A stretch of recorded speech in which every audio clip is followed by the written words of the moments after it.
মারধর ও হত্যা চেষ্টার অভিযোগে করা মামলায় নায়িকা পরীমনি আদালতে আত্মসমর্পণ করে জামিন পেয়েছেন।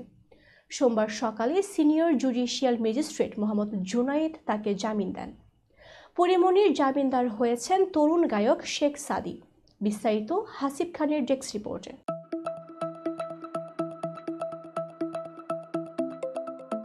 শেখ সাদী একজন জনপ্রিয় তরুণ গায়ক।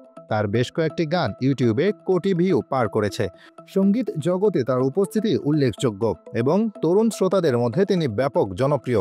শেখ সাদী জানান, দীর্ঘদিন একই অঙ্গনে কাজ করার কারণে পরীমনির সঙ্গে তার পরিচয় রয়েছে। তিনি বলেন, পরীমনি আমার সহকর্মী। যখন গণমাধ্যমে তার বিরুদ্ধে গ্রেপ্তারি পরোয়ানা জারির খবর শুনলাম, তখন দুশ্চিন্তায় পড়ে গেলাম। তখন তার সঙ্গে কথা হয়। তিনি আমাকে জানান আদালতে আত্মসমর্পণ করবেন, তাই আমি আদালতে উপস্থিত হই। জামিন হওয়ার পর তার আইনজীবী একজন জামিনদার হন এবং আমি আরেকজন জামিনদার হই। চিত্রনায়িকা পরীমনি বলেন, হঠাৎ করে আমি অসুস্থ হয়ে পড়ায় গতকাল আদালতে যেতে পারিনি। যখন শুনলাম আমার বিরুদ্ধে গ্রেপ্তারি পরোয়ানা জারি হয়েছে, তখন শুভাকাঙ্ক্ষী ও বন্ধুদের সঙ্গে কথা বলি। সবাই আমাকে সাহস যোগায়। শেখ সাদীও আমার সহকর্মী, তার সঙ্গেও কথা হয়। আজ শুনানির সময় সে আদালতে ছিল এবং জামিনদার হিসেবে স্বাক্ষর করেছে। পরীমনির আইনজীবী নীলাঞ্জনা রিফাত জানান, আদালতে উপস্থিত না থাকায় পরীমনির বিরুদ্ধে গ্রেপ্তারি পরোয়ানা জারি করা হয়। তিনি তাৎক্ষণিকভাবে পরীমনিকে বিষয়টি জানান। এরপর পরীমনি সিদ্ধান্ত নেন যে তিনি আদালতে আত্মসমর্পণ করবেন এবং জামিন চাইবেন। আদালত তার জামিন মঞ্জুর করেন।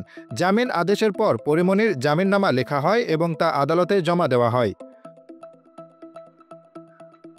প্রসঙ্গত ২০২২ সালের ১৮ জুলাই ব্যবসায়ী নাসির উদ্দিন মাহমুদ ঢাকার আদালতে পরীমনির বিরুদ্ধে মারধর ও হত্যাচেষ্টার অভিযোগ এনে একটি নালিশি মামলা দায়ের করেন।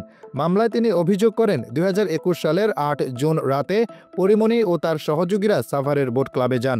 সেখানে তারা ওয়াশরুম ব্যবহার করেন এবং ক্লাবের ভেতরে বসে অ্যালকোহল পান করেন।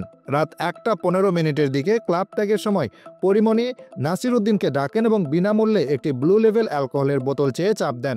এতে রাজি না হওয়ায় পরীমনি তাকে গালমন্দ করেন এবং এক পর্যায়ে হত্যার উদ্দেশ্যে একটি গ্লাস ছুঁড়ে মারেন, যা তার মাথা ও বুকে লাগে।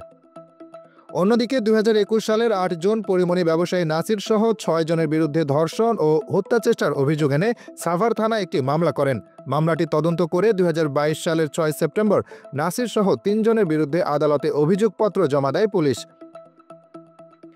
মামলায় ঢাকার নারী ও শিশু নির্যাতন দমন ট্রাইব্যুনাল ৯ আসামির বিরুদ্ধে ২০২২ সালের ১৮ মে অভিযোগ গঠন করেন। মামলাটি বর্তমানে সাক্ষ্য গ্রহণ পর্যায়ে রয়েছে। এছাড়া মাদকদ্রব্য নিয়ন্ত্রণ আইনের মামলায় পরীমনি সহ ৩ জনের বিরুদ্ধে বিচার চলছে ঢাকার বিশেষ জজ আদালত ১০-এ। মামলাটি বর্তমানে সাক্ষ্য গ্রহণ পর্যায়ে রয়েছে।